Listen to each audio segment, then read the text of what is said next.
everyone, and welcome back to the Damage Report. Not just a new day, but a new week and a new era of accountability. No, not at all. But we're here. I'm here. I'm in the studio. And can I just tell, like, I've been giving you updates on the studio, how like now there's this high-pitched droning whining noise that apparently is just permanent. I cannot prove, there's no way I can prove this, but it's darker in this room and there's no reason for that to be true. I don't know what happened, but I feel like the walls and lights are closing in on me. No, it's darker. It's darker. And there's like a hand reaching out behind you. Is there some? I didn't do anything. And there are lights on, but somehow it is definitely darker in here. What is going? And the ceiling's lower. What the hell? This is very Stranger Things. This is how it begins. It is. I actually went to this live Stranger Things event for Valentine's Day. My wife brought me. It was pretty cool. Oh, nice. Didn't feel as scared there as I do at work now.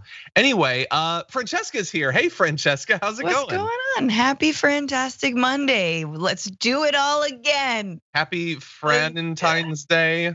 How was your show yesterday? So good.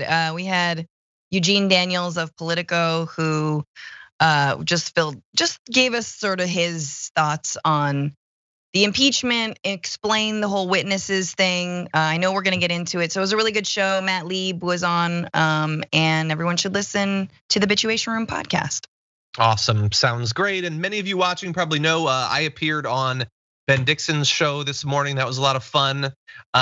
We sometimes refer to this show as the morning show, but no, that was really much more of a morning show, although he's on the East Coast, of course. But anyway, lots of exciting stuff going on, including, by the way, a little bit later on, we have the 19th anniversary of TYT being a thing. How exciting is that? Woo. We've been around a long time, 19 years. And so later on today, starting at 8 p.m. Eastern time at tyt.com/live and Twitch and YouTube and all of that, we're gonna be sort of recounting a little bit of the history of TYT, mostly just having fun times talking. We always plan out a bunch of stuff and what it ends up being is just reminiscing together, but it's always a ton of fun. I'm gonna be there at that first hour with Cenk Uygur and Anna Kasparian, but we're also gonna be joined by JR and Aaron and Dave and Steve and Ben and Brett and a whole bunch of people who've appeared over the years. So that's gonna be a lot of fun, and it's coming up a little bit later on. As Marcia Fella points out, it's a Turkiversary, everyone. So that should be a lot of fun. Anyway, as was alluded to by Francesca, we got a big hour. We're gonna be talking about what happened over the weekend, both with the witnesses and the eventual end of Trump's trial. I'm like not giving you spoilers because I know a lot of you avoid learning the news so that I can tell you what happened. So thank you for not knowing what happened in that trial. I'm gonna blow your minds, people. But anyway, and then we've got other stuff too. The LAPD is being absolutely terrible. Updates on the pandemic. And then after the show, for our tier 2 and tier 3 members on YouTube, the top 10 things Trump should have been impeached and convicted over that he was not. So Francesca's gonna be joining me for that. And it should be a lot of fun. Apparently, Francesca's got thoughts, and I'm here for it. Always. So anyway, with that, Francesca, you want to jump into this thing? Yes. Okay, let's do. It's definitely darker. I'm looking at my face. What happened? What happened? Anyway, okay, let's do this thing. We sort of knew that Trump's trial wasn't going to end well. But we hadn't got our hopes up. That was sort of the whole point. And then the Dems went and got our hopes up over the weekend because all this new stuff started to come out that suddenly meant, wait, don't we need to have witnesses to talk about these new revelations? And let me tell you a little bit about the spicy stuff that should have necessitated witnesses. We found out about this phone call between Kevin McCarthy and Donald Trump. It was an expletive-laced phone call, apparently, so that's fun. With Kevin McCarthy, while the US Capitol was under attack, talking to Trump about it. And Trump said that the rioters cared more about the election results than McCarthy did, which is an amazing way to describe people who were like hunting his vice president through the halls of Congress while that phone call was going on. He also apparently said originally, it's just Antifa, and McCarthy had to tell him, no, it's not Antifa. And Trump didn't believe that it was Antifa because then he immediately turned to these people care more about the election results. So did he think that Antifa cared more? I don't know. But anyway, McCarthy insisted that the rioters were Trump supporters and begged Trump to call them off because, again, we've all forgotten this, but back at the time, everyone in the country knew that Trump was responsible for this and had to call them off. Many people just conveniently forgot about it between the 6th and today. Anyway, at one point, he said to Trump, this is McCarthy saying, "Who the F do you think you're talking to?" But the thing was, Trump apparently knew who he was talking to. It was McCarthy, who immediately started licking his boot as soon as we moved past the 6th. And so we found out about that. We found out about Michael Van der Veen, one of the Trump attorneys, lying about Trump not knowing about the danger that Pence was under. We've got people who like could attest to that. And so Francesca, they did this little vote, and it seemed for about a half an hour that they were going to have witnesses. And I know that like we're way past this now, but when it looked like they were gonna be witnesses, what did you think about that? Did you think that that could possibly change the result or that it would matter in some way? No, officially no. My official stance was it would definitely not change the outcome. It might have altered it a little bit, but not led to an actual conviction. But I was interested, to be honest, I was very curious, and I thought that the week had gone pretty well, and there was really damning evidence that everyone should see probably multiple times. So I didn't feel one way or another. I mean, what is it to me? I wasn't like, oh, well, there goes my week. It didn't matter. I was like, oh, okay, that if they think it's important, then it's important. And sure, I'd love to hear, from people like either Kevin McCarthy himself, because that phone call is insane. Like, can we understand that phone call is nuts? Like, this is, again, a Trump loyalist. No one can get through to him. No one can get through to him to say, you are maybe doing the wrong thing here, bud. Maybe call off your dogs. What dogs? Yeah. I don't have dogs. They're Antifa dogs. They're Antifa dogs. Antifa's got dogs. Talk to them about dogs. Hillary Clinton's got dogs. You want to talk about dogs? Like, no. So this is, I mean, it's perfect. And I think one of the other lines of questioning that Susan Collins and Mitt Romney, who ended up voting, to convict, they were asking basically, did the president know that the vice president was in danger before he like tweeted out yet another Mike Pence should have done the right thing, quote unquote, even though it's not within the vice president's power to withhold the counting of the electors. So, yeah. and so these are really critical pieces of information. The problem is, I'm not sure if Mike Pence had been killed that day, that any of this would be different. I'm serious about that. You could have definitely gotten a few more senators. I don't know if you could have gotten the full 10 you needed to actually convict.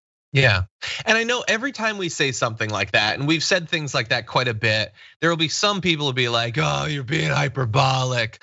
Or, so I'm being hyperbolic. Francesca's a woman, so many of them would call her hysterical because they can't cloak their misogyny. But the idea would be, you're going too far. But like, what's the counter proposal to that? What happened that was too far? And it really did turn people against him on the right. Like, some people briefly seem to care when the Billy Bush thing came out, sort of. And it's sort of sad that was kind of the thing that brought us the closest to that. But like all the stuff with Ukraine and everything, like they didn't impeach him over that. We got no votes basically except for Mitt Romney. Like there really is nothing. And so, yeah, we get to speculate about, what if they had actually like kneecapped Nancy Pelosi, or they left Mike Pence hanging outside of the building?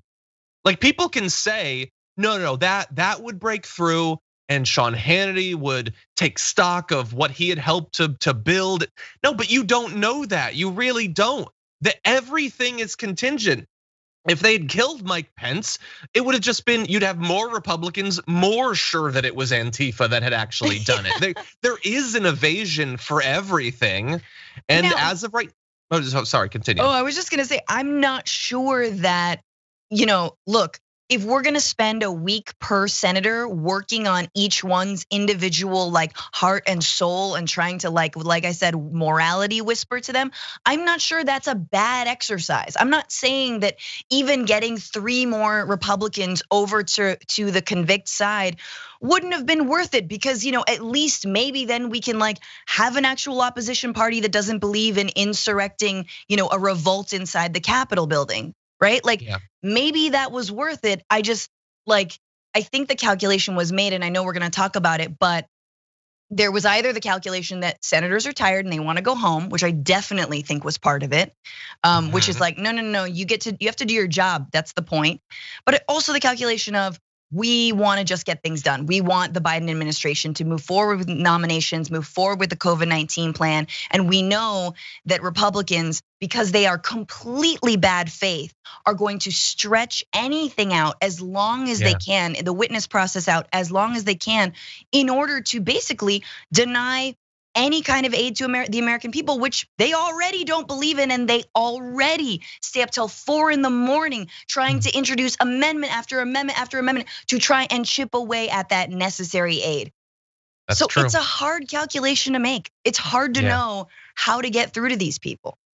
Well, you know what? Let's turn to someone sort of kind of implying that same sort of calculation. So throughout the week of the trial, there were a number of people, the House impeachment managers, some people that they brought forward to speak, who I thought did a pretty good job. Representative Raskin got a lot of credit for much of what he said. That said, he was involved eventually in the decision to not have witnesses. Now he is being asked questions about that, and here is what he had to say about what witnesses could have possibly demonstrated and how it could have been turned against them. We won that vote. We were going to proceed to do it. And then the Republicans stipulated to allow the evidence to come into the record. Now, you ask about some other people who might have gotten up there and lied. We don't know what Kevin McCarthy would have said. I mean, that was her record of what he was telling people. What he told people was that he had called Trump to say, you got to get us out of this. Hell, these people are here. Trump said, it's Antifa. McCarthy said, no, it's not Antifa, Mr. President. It's your people. You got to get us out of here. To which Trump said something like, well, maybe they just care more about the election than you do, i.e., Trump knew exactly what they were doing. He knew that that mob which he had deployed was there, occupying people's offices and threatening Congress. So it was there for everybody to see. Right. So we could have had 1,000 witnesses, but that could not have overcome the kinds of silly arguments that people like McConnell and Capito are hanging their hats on. They're trying to have it both ways. Really fast note, if you're watching this later, I want you to go back and take a look at Chuck Todd's face as he's doing this weird pose. I'm gonna ask you a follow-up. It's really annoying. It's really annoying, and I can't believe he still has a job. But anyway, so you're right, I think, Francesca, that some of them just want to move on and do stuff like the COVID bill, and certainly the Republicans would have dragged this out. And I think that Raskin's right that they would have brought a bunch of nonsense, witnesses on. But can we just stop for a second and be like, well, then it kind of sucks that, for the first time ever, an outgoing president tried to overturn the result in every way that he could until finally deploying a violent mob, and it just doesn't mean anything. It doesn't lead to anything. A couple of Republicans did turn against it. We'll get to that vote, but because we have other things to do, or because the Republicans are so fundamentally operating in bad faith perpetually, that we just got to move on and ignore the fact that this is a historic thing that just happened that isn't gonna go away. Those crazies are still out there. They want Trump to come back, and as of right now, he can come back. Ugh. America. It's, if you think about it, obviously, Raskin has a very good point, which is Kevin McCarthy could have got up and completely lied about any kind of phone call, which he apparently was telling multiple people, and he could have lied. And said, no, I didn't say that. I didn't have a call. No, the president understood, right? What then? I think it was almost stronger that it came from secondhand, because these Republicans are such bald-faced liars, and they're such cowards, and they're afraid of their base. They're afraid of the base that they helped create. That is a problem they have. That's a problem they've sicked on the American people.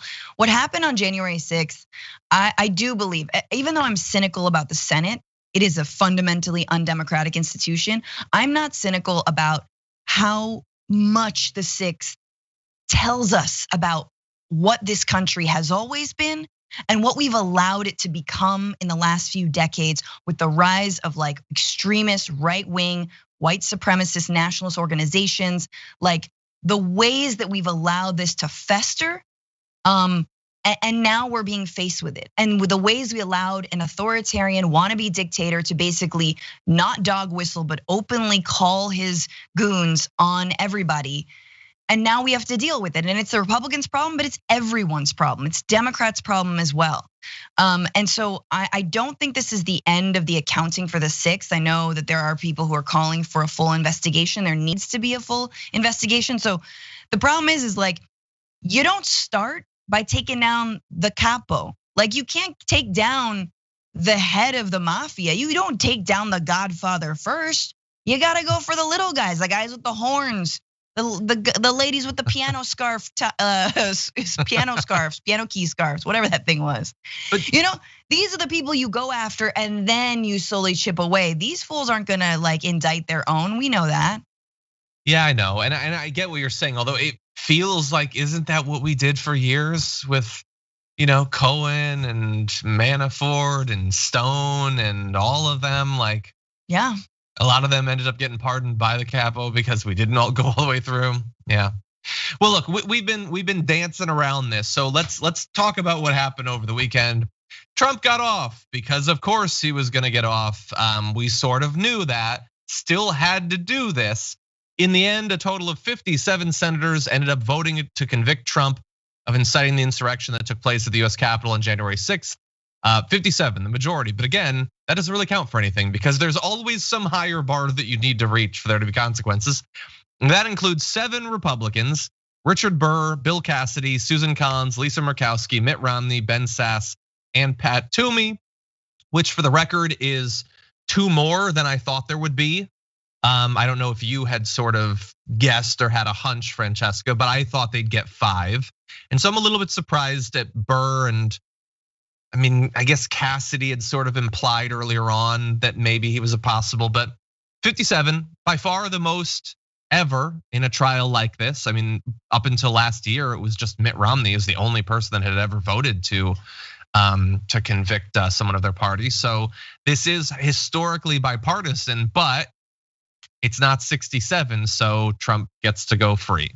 But that's such an important point, what you just mentioned, and is like, that's insane that Romney was the only, Romney gets a place in the history books as the first sitting senator to vote for the conviction of a president of the opposite party. That's insane. Like what that tells you about how broken this country is. And like, I'm sorry, founding fathers, but y'all didn't have it all figured out. Maybe it was when you also owned slaves. But it's like, you set up this tool to hold presidents accountable, but within a 2-party system, which is fundamentally undemocratic, like we're no more partisan or nonpartisan than we were in other impeachments, right? Like this is the most bipartisan impeachment in the history of the United States, which just tells you that impeachment is not a good tool within a 2-party system, and definitely with an unrepresentative Senate, 100 people who do not accurately represent the per capita, like the people, the actual people, right? They represent more land and cows than actual people. And look, cows are some shady MFers, but they probably would have voted to acquit. But I don't know. Did they? The point is like, we need to revisit these systems. I agree. It's a terrible tool. All of them are terrible tools. Both the tools we have for accountability and those who should be using them. But anyway, we don't have, I don't know what we're supposed to have. Maybe we can have some sort of open conversation about, since none of this works, what should we have? Yeah. But I do want to piggyback onto your unrepresentative thing. This is like, there's nothing I love more, I guess, than reading graphics like this that sort of demonstrate a point, but are completely pointless because it doesn't matter. But the 57 senators who voted to convict Trump represent about 202 million people, while the 43 senators who voted to acquit represent only about 125. In total, the block of senators who voted to convict represent 76.7 million more people than the block who voted not guilty. More votes, by the way, than what Trump got in the election. Whether you know how to round or not, it's more. And that doesn't matter. None of it matters. Nothing matters. But it's crazy. There's always some higher number you need to get. It's always just not quite enough. Even like getting the Senate, not quite enough. Getting 60, not quite enough. That's just the sort of way that it works. But that's really good that you bring up the graphic. I mean, it is important because it's the ways that, when we start to understand how our systems in this country work against us, how the economic system that we have works against us, it starts to feel less hopeless. And I know that sounds weird, but every time I understand, but true, but it's rather than like people are evil and things are bad. It's like, no, the system is designed for them to like be able to get away with this amount of greed and minority rule. And that allows us at least a path forward. Like, okay, we know what we need to reform. We know what we need to rein in. So for me, I actually feel better when I see that because I'm like, oh, it's not just that everyone's awful. It's that it's all designed not in the favor of democracy. Oh, and to demonstrate your point, that graphic that's below you right now, US Senate acquits Donald Trump 43 to 57. It's good democracy. That's a good democracy right there.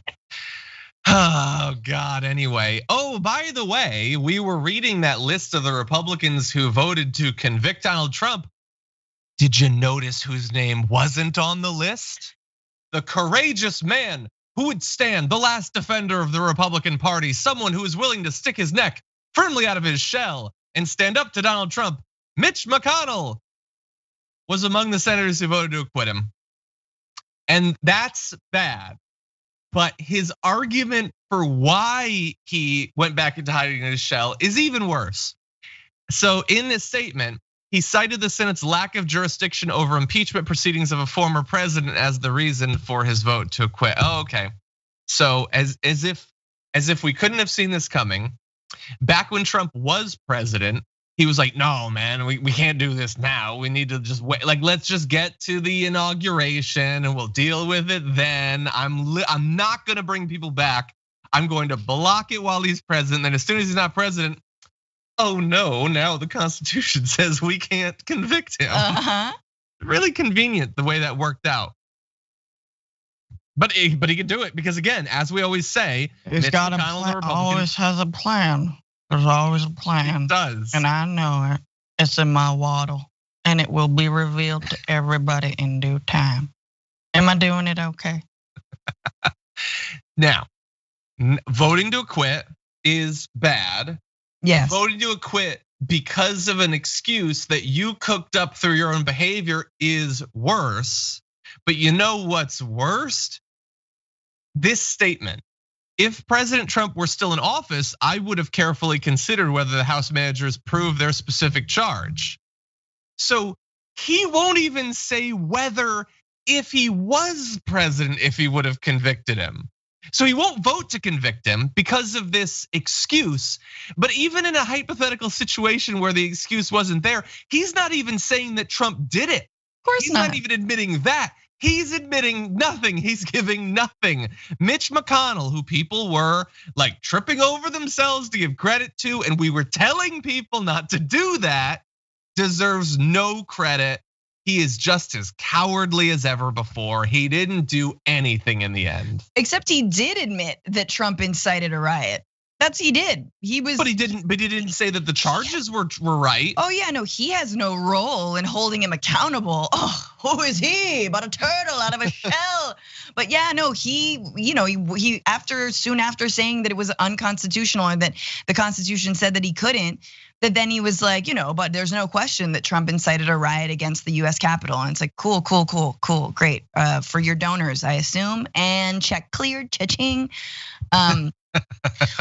One interesting thing we talked about on the podcast, the Bitchuation Room, was the idea that Senator Burr, for example, voted to convict, but after, I believe he might have been one of the senators to say that it was not constitutional to impeach a former president or to convict, to have a trial of a former president.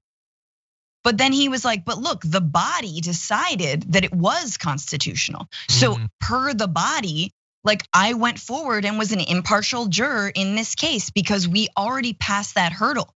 So that is, talk about like like actually doing your job, being dutiful to the Senate. Like if the Senate decides something, then that's the baseline for how you go forward. You don't get to go skip back a few steps and say, oh no, it was unconstitutional. Y'all already decided and voted as per the procedures, as per democracy, that it is constitutional. So Mitch, again, like he works only for himself. He works only to see, I don't know, a small, just Tiny Tim cry. If Tiny Tim can die at the end, like he does not want to ever not be Ebenezer Scrooge.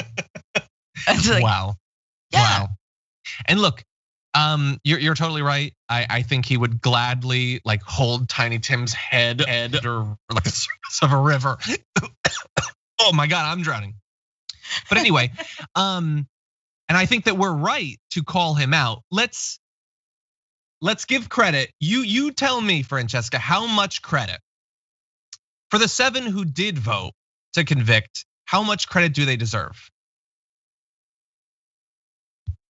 I think a lot, actually. I mean, I think they deserve credit. I do. I absolutely do. I think that this is the step that we need to be taking for the Republican Party to actually show a little bit of leadership. Stop being cowards. They're not just cowards.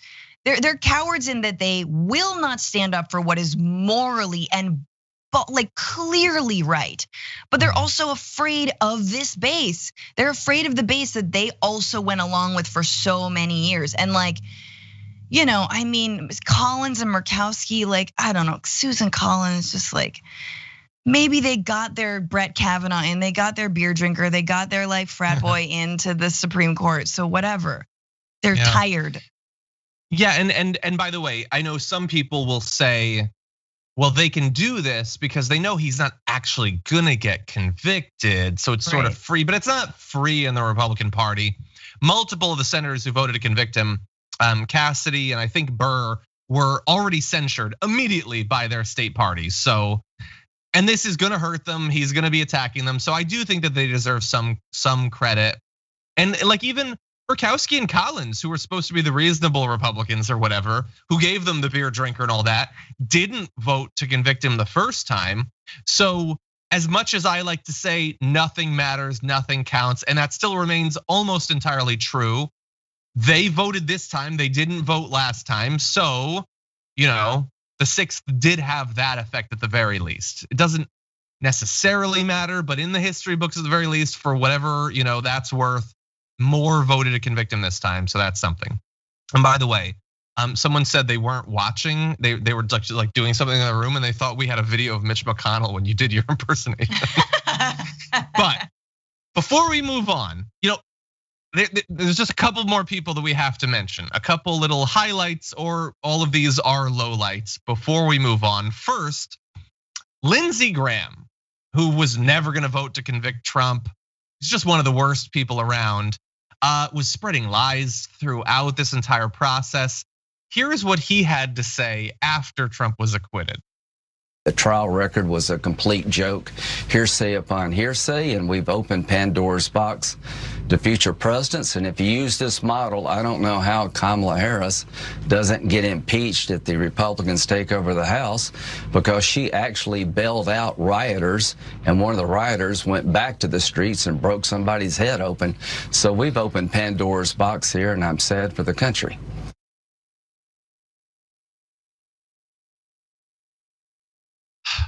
What? Okay, so because remember his whole thing, like the Trump sending a mob that actually did ransack the place and actually did kill.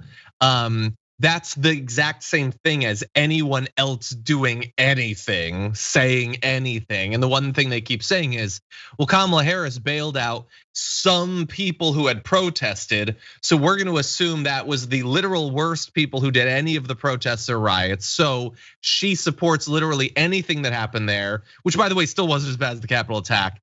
And that is their counter argument. So now, supposedly, they're going to impeach Kamala Harris when they take over because she bailed out some rioters at a different thing that then didn't go to the Capitol and kill people.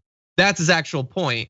And then he layers on top of that makes him really sad that that's gonna happen. He doesn't like that that's going to happen, even though if it does happen, which it seems madness that it would, you can expect that he's going to be a vigorous participant in the process. Yeah. I mean, I think that the entire whataboutism around the Black Lives Matter movement was really hard to watch. It was really hard to see a legitimate and justifiable movement about something real, police brutality and the killing of unarmed Black Americans, get dragged into something that was a violent insurrection about something that was not real, which was the supposed stealing of the 2020 election, right? Like, so, and to see those being put on equal footing, which is actually arguably what the Republican senators wanted to see, because it was in the second and third days when they were like, oh yeah, this is the stuff we can get behind. That first day was bad, but ooh, yeah, love this whataboutism. It just shows you the cynicism and the cruelty that Republicans are willing to go to. And let's not forget, like every time someone says Antifa, socialism, BLM, just show them images of the riots in the Capitol. That's it. Like, just please, over and over and over and over and over again. This is not done, but it is very sick to see the lengths that they will go to make a moral equivalence where there is none. Yeah, exactly. Moral equivalence. There's probably some transition there, but Nancy Pelosi had this to say following what happened over the weekend. I think our country needs a strong Republican Party. It's very important, and for him to try to have it every which way. But we will be going forward to make sure that this never happens again, in terms of to investigate and evaluate what caused this, and both in terms of the motivation, but also in terms of the security that we have to have as we go forward, recognizing how inflaming even some of our elected officials can be. Okay, so we'll turn to the investigation, all of that, whatever. But first of all, again, we need to have a strong Republican Party. What do you think about that, Francesca? Excuse me, getting all choked up. Sadly, I agree with Nancy Pelosi. Look, I've never been the person who's like, it's so sad. It's very difficult. First it's like all of the ice cream in my fridge, and then it's this. Okay. I do think that the Republican Party needs to not be the party of insurrectionists. But I don't think you do that by hand-holding them. I think that having the kind of leadership that Jamie Raskin showed at times, and others on the House manager side showed, but really the energy of AOC, I'm missing the energy of AOC. Stacey Plaskett, Representative Stacey Plaskett, was close when she was like, we needed more senators with backbones, which I think is right. But we need the energy of AOC to just be like, we do not negotiate with insurrectionists. This has become the party of insurrectionists. Like, where do you stand? Like, what do you support? The Confederate flag was flown inside the Capitol, the first time it's ever been flown. Like, I need that energy. We need that moral leadership. And you don't really see it, and you certainly don't see it from Nancy Pelosi, who, I don't know what we're protecting anymore. I don't know what we're trying to do. So, yeah, the Republican Party, you're saying? Yeah, I don't know what we want from them anymore. What was the Republican Party before QAnon? Like the Tea Party? Was that good? Was that better? Maybe in some ways. It wasn't a responsible, serious party.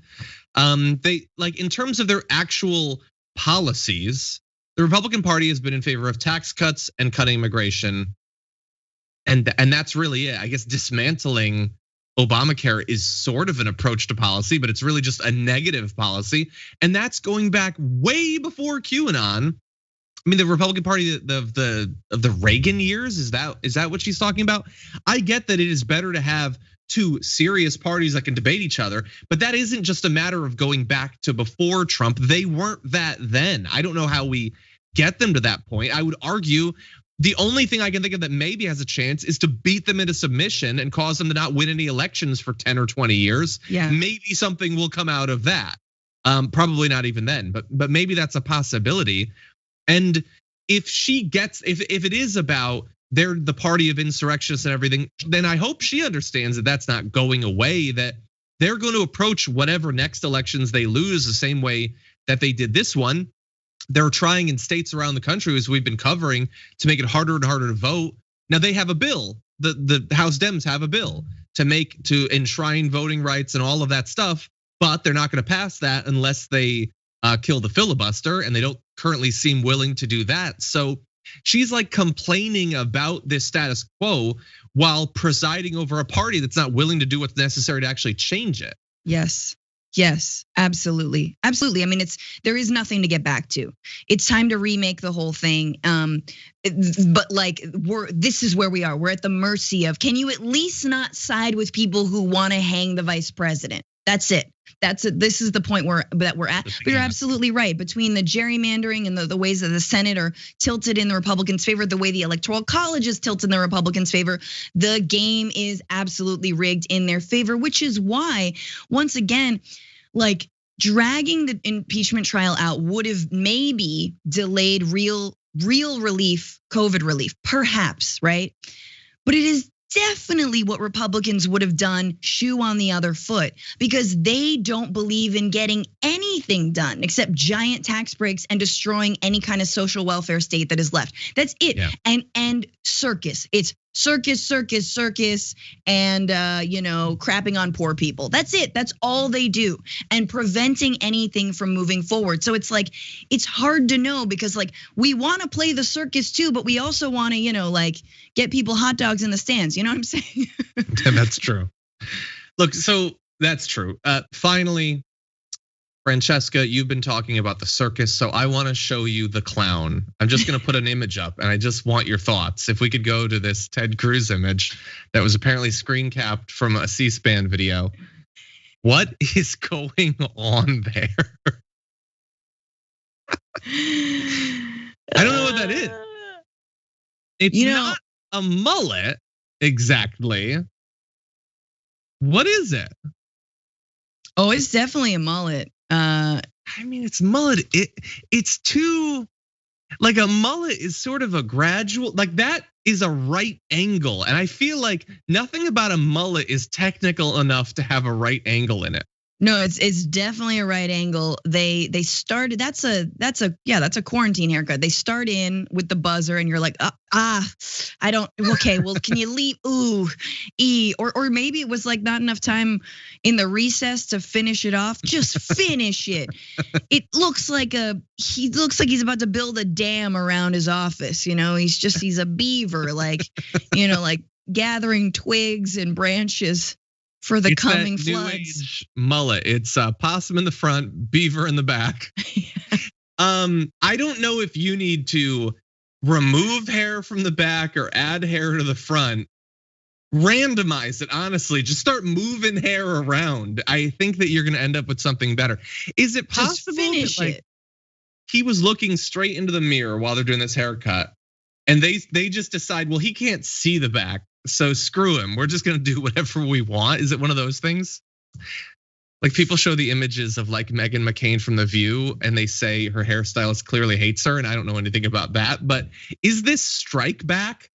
Is it possible he got his hair cut in the Capitol building, and those people who work there feel betrayed by a guy who isn't willing to do what's necessary to censure or remove a guy who risked all of their lives by sending a mob in? I don't know. Maybe this is the true insurrection. It took place on his scalp. Anyway, okay. Sorry.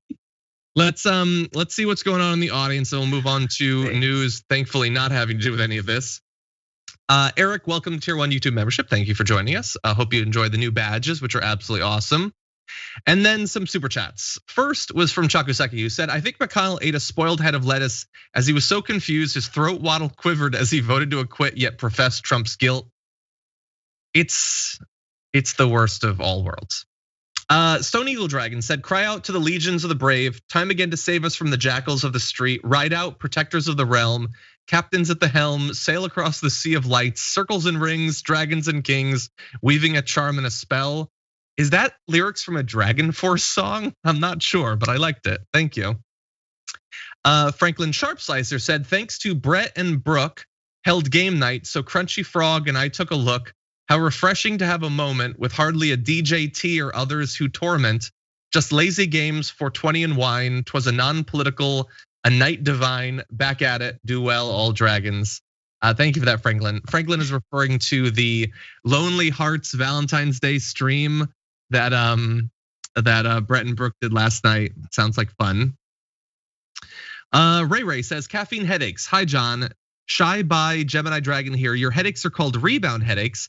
You have to wean yourself off of caffeine. Your headaches won't stop until your body is 100% off caffeine. I learned that from my neurologist. No, thank you, but I haven't really been cutting back to trigger withdrawal. I don't know what it is. I thank you for the invite. I'm seeing on Twitch. I didn't actually get a message about that, but my wife and I went to this live Stranger Things event, which was really awesome. So I was busy in Valentine's. Thank you. A Florida Dragon has a question. Do you think more impeachment charges such as dereliction of duty might have helped? No. I mean, maybe. I think maybe it's a little bit easier, but what does that get you? 1? Maybe 2 more? Maybe. He definitely derelicted his duty. Curtis says, Pence was accompanied by members of the Secret Service. Under threat, they make a secure connection to their director in the White House, no excuse. Yeah, and you could have had members of the Secret Service come and testify, or you could have had Pence come and testify, or Officer Goodman, or any number of different people. There had to be a way. Let's see, Damon says, genderqueer dragon reporting in. Can I get a shout out for my lovely fiance? Today is our 9-year anniversary, which blows my mind. Every year just keeps getting better and better. Thanks, John and Francesca. Aw, happy anniversary. That's awesome. And Lena Peak, hey Lena. Lena says, with all the burgers that Trump eats, I think the cows would have voted to convict. very true. That's pretty good. Realan says, for Francesca, McConnell impression, since you didn't give Francesca any credit. I gave Francesca any credit for that. That was a great impersonation. It's not necessarily as good as her Greta, but it's very good. It's up there. I'm working on it. And it's good. And finally, the Shenanigans says, John, please explain why Trump won't be charged in an actual court of law. He can, he might. I just don't hold out hopes for any of those things. It's possible. It is certainly possible. Okay, now with that, wait 1 sec. We have a message coming in from Bart about hair. Bart says, my time as an adolescent was during the 80s. As someone who unfortunately grew up in the 80s, that is definitely a mullet from Ted Cruz. He is trying to tap into the party of Reagan with that hairstyle by starting something, and in the middle of the task, you say, I'm done here, without completing the task. That is the sensibility of a mullet. That's pretty good. That's more thinking than I think he's ever done, but thank you for that, Bart. Now, let's jump into other news. At the close of last week, the new White House Deputy Press Secretary TJ Ducklo was facing calls for resignation over threatening misogynistic messages that were sent to a female reporter. At that point, TJ Ducklo had been suspended without pay for 1 week, which hardly seemed to match up to the things that were said. Well, now, a few days later, message from the press secretary that we have accepted the resignation of TJ Ducklo after a conversation with him this evening. This conversation occurred with the support of the White House Chief of Staff. We are committed to striving every day to meet the standards set by the president in treating others with dignity and respect, with civility and with a value for others through our words and actions.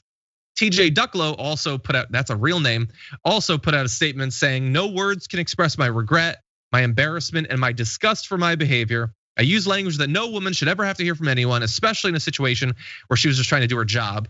It was language that was abhorrent, disrespectful, and unacceptable. I am devastated to have embarrassed and disappointed my White House colleagues and President Biden. After discussion with the White House communications leadership tonight, I resign my position and will not be returning from administrative leave. He further said that he's determined to earn back the trust of everyone he let down because of his intolerable actions. Francesca, what are your thoughts on this update? Well, I'm sure the Daily Wire will provide him with a movie that he can star in and act in, because he's been wronged by the cancel culture. And I am happy to provide it. I mean, look at this. This is exactly what happens. You have to apologize for every little move. Oh, she's this is what women have to always be taken care of. I'm trying to do Shapiro. I don't know if I thought it was pretty good. Yeah, thanks. I don't have my underwear all the way up the crack, so it's not bunched, and so I think that's how you get the sound. Show us the. Hashtag show. Come on, Ben. Yeah, show us the Ben undies. I don't want to finish it. Look, it's nice that we're back to a White House that actually has some humility, just basic humility. It's saying that you're going to destroy someone coming from inside the White House. That's not good. Don't say that to somebody. Yeah, it was over a romantic relationship. Am I right? Yes, it was over questions that were being asked about a relationship that TJ Ducklo was having with an Axios reporter. And TJ Ducklo was saying that the female reporter who had been assigned the story was only asking because she was jealous of the Axios reporter, and that some man had sex with the Axios reporter that didn't have sex with her.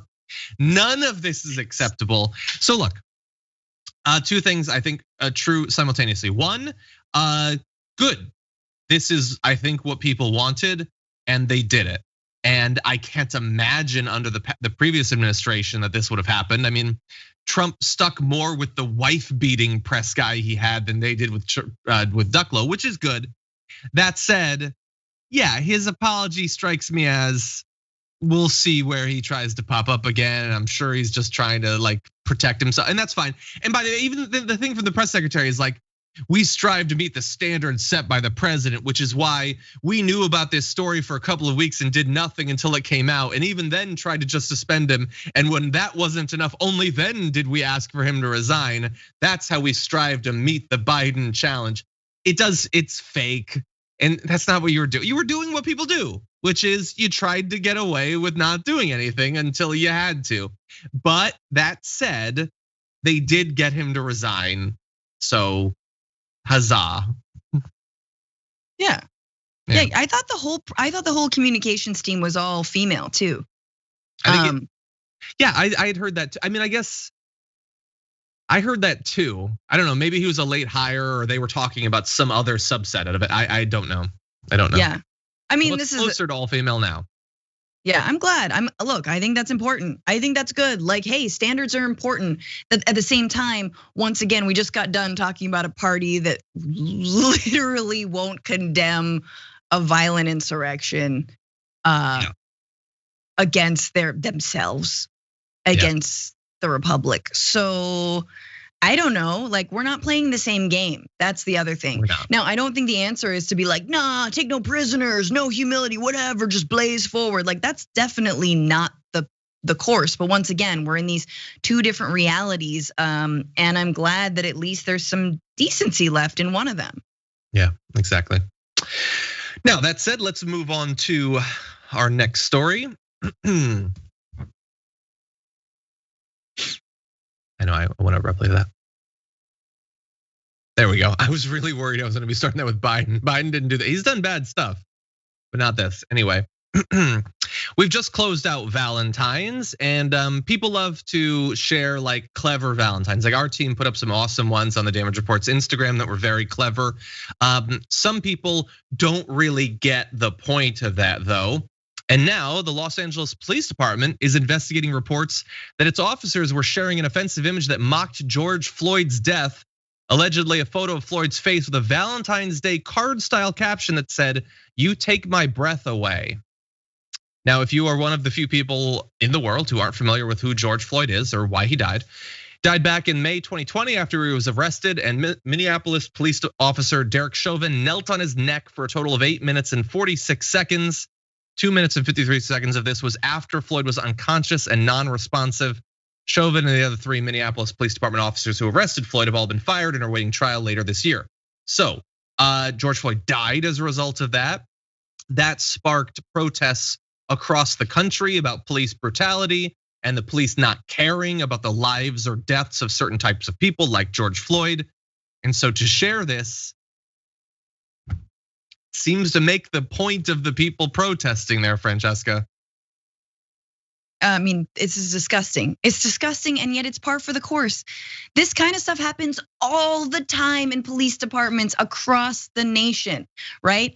And I mean, like, we can talk specifically about the LAPD separately, but I just want to talk generally about there is a through line between what we saw on January 6th and the ways that racist memes and racist posts, like what we saw from the LAPD, are connected. Right, like we know that a huge percentage, a disgusting percentage of people who stormed the Capitol on January 6th were former or current military law enforcement, right? And according to experts, it all comes back to the fact that a lot of the sensitivity training and racial awareness trainings within police departments are insufficient, and that the police brutality cases, the cases of civil rights violations are actually there's never justice in those cases. The BLM movement is right that when you actually have consequences for the brutality, for the death, for the senseless murder of someone like George Floyd, then that trickles back to like the entire culture of police generally, which is a culture that regularly shares racist stuff like this, that dehumanizes Black people, that thinks that it is okay to make jokes like this. So it's all part of the same system of accountability. And if we don't have look, I mean, this is not a joke. This is not a joke. If you don't have basic accountability for something like this, or for the posts, the social media posts that these officers do in private, then you're never gonna have accountability for the murder of someone like George Floyd. Yep, and they're investigating. LAPD put out a tweet saying they've become aware of allegations that an image was being. You've become aware of it? What are you, like an AI running a robot? It's happening. It's like every word is designed to put distance between them and what their people are doing. Anyway, there are also allegations that the post of the image was authored by a department employee. Blah, blah, blah, blah, blah. Our investigation is to determine the accuracy of the allegations while also reinforcing our zero tolerance for anything with racist views. That's what the LAPD chief Michael Moore said, vowing that his officers would find my wrath if he confirms that they were circulating the image. And we'll see. Wrath forthcoming, I'm sure. And I don't know, it's like George Floyd died, it's getting on towards a year. And LAPD officers think that it's funny to share that stuff. You know, the officers in Buffalo who brutalized that protester, they ended up getting off. And along the way, when there were even the possibility of charges, they all quit together. Like, these are people that are incredibly resistant to any reform, stick together 100% of the time, and yet seem to really believe that all of the calls for reform are fundamentally unfair. Like, the people sharing that image think, how dare they say there's something here that needs to change? Like, they hold those two positions simultaneously, and that is the issue. You cannot expect them to moderate themselves or them to fix it, because they are the actual problem. There are people that need to be weeded out. This needs to be rebooted from the ground up. And I don't think that this investigation is going to solve it. I don't. I think it's probably going to prove absolutely nothing. But even if they do pull out one person, that doesn't fix a culture that thinks it's funny to joke about people that cops kill. Yeah, and like, why is the LAPD like being mealy-mouthed with this? Is it because that this happens all the time, and now we're just finding out about one instance of it? Why isn't that tweet just, this is a disgusting tweet and there will be action taken immediately when we find this person? Like, this is not okay. The LAPD, stands in solidarity with the Black community. I don't know, like, say it's not okay to joke about murder. Say anything like that, right? Yeah. But no. It is, again, there's a code of conduct in Senate that we've seen, right? There's a code of, it's like a military conduct among Republicans. They all have each other's backs, they stay in line. And the same thing with the police. And I mean, here we are almost a year into this pandemic. And the most response that we've seen from our government in this year about the pandemic has been in response to demonstrators upset about the murder of George Floyd. Helicopters, police cars, endless brutality on demonstrators. Cool, thanks. These are the priorities, people. This is where we're at. But again, if you root this stuff out, if you hold one police officer responsible, that does trickle down. That does send a message. I do think we can remake these departments. And I think that the call to defund the police, yeah, man, you got too much time on your hands. Why are you sharing memes, bro? Yeah, seriously. And one of the things that there was some success on over the last year's elections, but previous elections too, is bringing in like new DAs and things like that. That will help a little bit. It's not direct embedded change inside of it, but for a position that is often held by people who are incredibly easy on the police, sort of goes along with them and all of that. That is important too, and that has actually been happening. Yeah, Michael Moore needs to resign. Also, BT Dubs. Yeah. Police chief Michael Moore needs to go. Goodbye. You can read those tweets, 3 tweets, and have no idea what it's about. Yeah. I don't know that it's about George Floyd. I don't know that it's about murder. I don't know that it's about race. I don't know anything. I guess, did they say something about? It doesn't even say that it was racist. I have no idea what it's about based on that. I don't know. Did someone have a virus on their computer? And they're really like ashamed at their lack of cybersecurity? I don't know what these tweets are about. But sorry, I mean, I realize we've belabored the point, but I just want to say, like, actually inside police departments, they don't really name racism. They might say racial sensitivity, as I did earlier, or like, bias training, but the language of racism, which somehow is seen as racist even in of itself, that doesn't enter into, police language when it should. When we know it should, and we see the consequences of not understanding that racism is a system. Doesn't mean it's you, it means it is a system. And yes, officers of color can also participate in that system. Then we can better understand and tackle it, but they have no language for that. They're the arguably most racist, purveyors, or the purveyors of this racist system have no language for understanding the system that they're part of. Agreed. Okay, really fast. We're gonna read just a couple of super chats, then move into our last topic of the show. First of all, I want to thank Sukib Designs and Crab Dragon for becoming YouTube members. Thank you for that. Grumpy Soup Dragon and the Shenanigans for becoming level 2 members. Thank you. Enjoy the top 10 list, including the upcoming top 10 things Trump should have been impeached and convicted for, which we're gonna be filming right after this show. It'll be uploaded to the YouTube channel a little bit later on. Logillo. Thank you. NPards upgraded their membership to tier 3, and we've got our second Q&A coming up soon. So thank you for that. Over on Twitch, Rodney gifted 5 tier 1 subs. Thank you. 420 Rosemary subscribed for the 3rd month. Arland 2 for the 5th. Trev for the 4th. Tumbles for the 3rd. Dino Boyer for the 5th. Thank you for that. Afromius for the 3rd, and says Purple Dragon celebrating 3 months subscribed to my 4-year HRT anniversary today. Love Fantastic Mondays. Thank you for that. Let's see. Top Cat Glass Dragon says we should have all the TYT personalities state what they were doing 19 years ago prior to TYT. Francesca, what were you doing 19 years ago? Oh God, I'm gonna date myself. What was 19 years ago? I was in college. I was doing a lot of poli-sci classes in college, I think, and working at an Italian restaurant and riding around on my little motorcycle. It was good times. Good times. 2003. What were you doing? I was marching in the streets against the Iraq War. Nice. Yeah, February 15th. Today was the day that the New York Times called the anti-war movement the second superpower. We shut down all of New York City. I was dancing on a big rig truck. That was fun. I had like decked out a whole jacket that said "No to War." I made it all fashion, because like anti-war, but make it fashion. And yeah, February 15th. Pictures taken? I think I have some. Awesome. Yeah. I'd love to see that. On cool. Like the giant, like those, like the old cameras where some dude has to stand over with a sheet, and it's just like look at the bird and poof, and it burns something. Yeah. Burns something. I don't know what somewhere. It is. Something's burned, but anyway. Okay, that's cool. Did you have to like stand on the big rig and not move for like 45 seconds? Yeah, it was really hard. Okay. Cool. Okay, now a couple of super chats, and we'll move on to the last story. Freya Dragon says, on the pre-show, you asked why Roger Stone needs bodyguards. Well, it's because Batman's butler wants his clothes back. That's funny.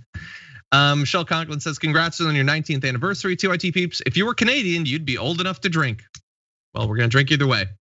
Kai Allen says, happy Monday, John, Francesca, and Dragon Squad. Francesca, I love your haircut. Reminds me of Phoebe Cates in Drop Dead Fred. Love that movie. Thanks. I don't remember that movie, really. Oh, it's not good, but Phoebe Cates is great. Yeah, she's great. Peter Burbeck says, the world needs to know, is that taco cat on the shelf back behind Francesca's left shoulder? I think people have asked that before. That is taco cat, right? That is Taco Cat. It was the only thing I've ever won at a fairgrounds ever. It was a couple years ago, and the lady gave me an extra turn, and I won it. And I literally shrieked in girl-like joy, like, I won a Taco Cat! Like, so happy. That sounded like your Ben Shapiro right there. I hope it's dry. Anyway, ew, that's lined up way too much. Okay, anyway, Mrs. Blue from Lower Sioux said, senator in the front, insurrectionist in the back, referring to Ted Cruz's haircut. Thank you for that. Bernie the Kiwi Bird says, Kiwi Dragon here. Hello to Fran and John. Clearly it is a Cruz cut. Yeah. Derek says, is it still bootlicking when we can see how big the lifts in his shoes were by looking at Matt Bates's throat? They're in there. Thanks for all you guys do on TDR and TBR. Take care. Thank you, Derek. Wayne says, kudos to Franny for her TBR show yesterday. Great guest and analysis. Thanks. Awesome. Daniel says, since our system is so corrupt, how long do you think until people start taking justice and law into their own hands? Since there is never any from our lawmakers or criminal justice system. I mean, obviously, I'd prefer, the system to actually work and respond to the concerns of the people. That's what I'd like. Jody says, let's see, literally only sending this to hear you say, Matt Gaetz is a tool even the gays won't touch, go TDR. Thank you for the super chat. Not sure about that one, but thank you for the super chat. Not a fan of Matt Gaetz, I'll say that. I approve of that sentiment anyway. Somebody is implying there's something wrong with one of our lights, that it's flickering. Is that why the room is so dark? I haven't noticed any flickering. I think the bulbs are gradually burning out. It's gonna be like an apocalyptic movie where there's no replacements for anything. It just goes until it's done, and eventually I'm gonna be just a voice in a blank space. I don't know. Very, very Blair Witch. You're just gonna have your little flashlight. Exciting. Anyway, okay, let's quickly roll through this last story, everyone. Little bit of good news, kind of, on the pandemic, although it's the sort of good news that always feels like the more you talk about it, the more likely it is that good news will be replaced with bad news. But the case numbers are actually dropping. For the first time since November, average new daily coronavirus infections in the US fell under 100,000. It's been months.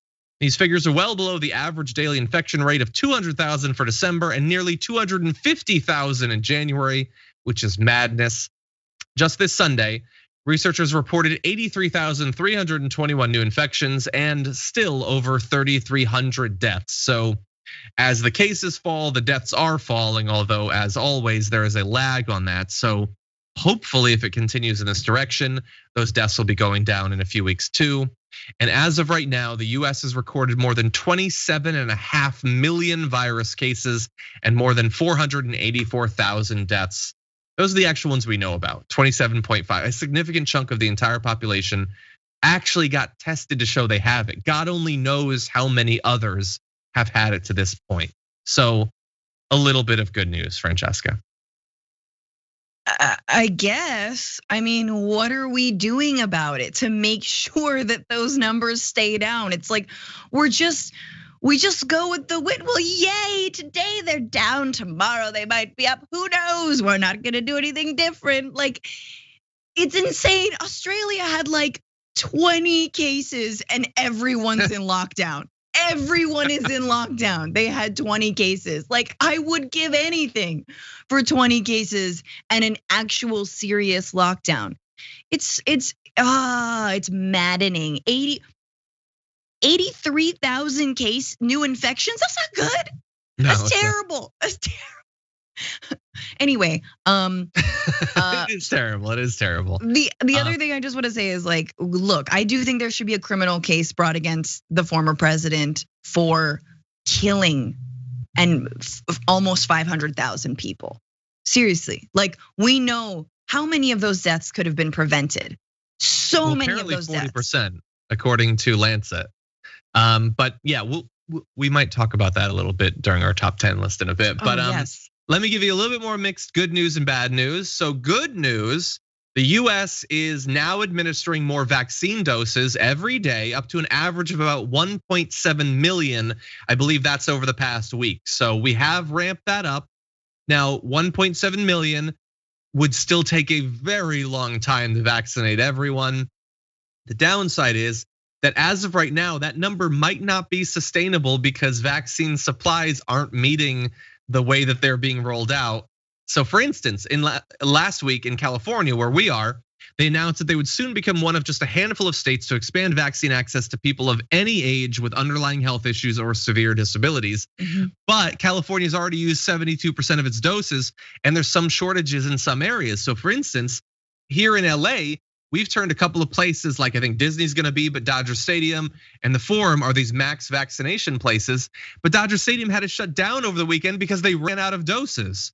Mayor Eric Garcetti said that the city received just 16,000 doses last week, roughly a day's worth. 16,000 is like 2 blocks in LA. That is not enough. We've lost thousands and thousands of people just inside of this county, more than a lot of states. And it's just they're not producing enough of the vaccine, or if they are, they're not distributing it. So it's good that they're going through the ones they have, but they have to keep a steady flow or we're not gonna be able to maintain that. And even maintaining it isn't good enough. 1.7 million shots a day is not good enough if you wanna end this pandemic in the next 3 or 4 or 5 months. Oh man, my kingdom for a national healthcare plan. I just want it plan. Hey guys, let's shut down all the military bases and just turn them into hospitals. Let's wind down our nuclear sites and make them into vaccination centers. I think that would be safe, maybe.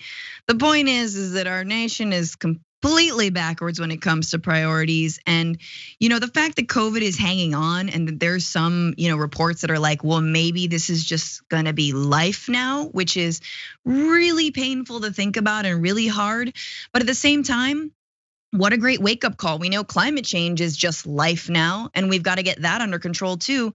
Maybe we should redirect our national priorities and our funds into things like healthcare, into things like stopping climate change, into renewable energy, et cetera. Like our priorities it's just so laid bare what we need to do. And it's gonna take a long time, it's gonna take a lot of work. But man, it'll be worth it because we'll be able to socialize and be with one another and all be healthy. Yeah, maybe if we start to recognize that Russian tanks and Muslim terrorists are a little bit less likely to kill us than the climate changing and the ever increasing number of variants of COVID. We'll see. A little bit of progress, but still obviously a long way to go. And that is all the time that we have for our full show. Francesca, as always, thank you. Where can people watch the latest episode of your show? You're so sweet. You can watch it on my YouTube channel, Franny Fio, and then follow me on Instagram and Twitter at Franny Fio, or listen to the Bitchuation Room podcast wherever you get your podcasts. All the place. All over the place. And for our tier 2 and tier 3 members on YouTube, we're gonna be recording our top 10 list in just a little bit. That'll be up on the channel a little bit later on. So if you want access to that, you can either start a membership or upgrade your membership. You'll get access not only to the upcoming top 10 list, but also the 8, I believe, that we've done before, a mix of political and non-political ones. And that said, everyone, stay tuned later on today for the TYT 19th anniversary celebration. It's gonna be a lot of fun. I can't wait to do that. Coming up at 8 p.m. Eastern time. So definitely look forward to that. And until then, stay safe out there. Stay sane out there, and I'll see you soon.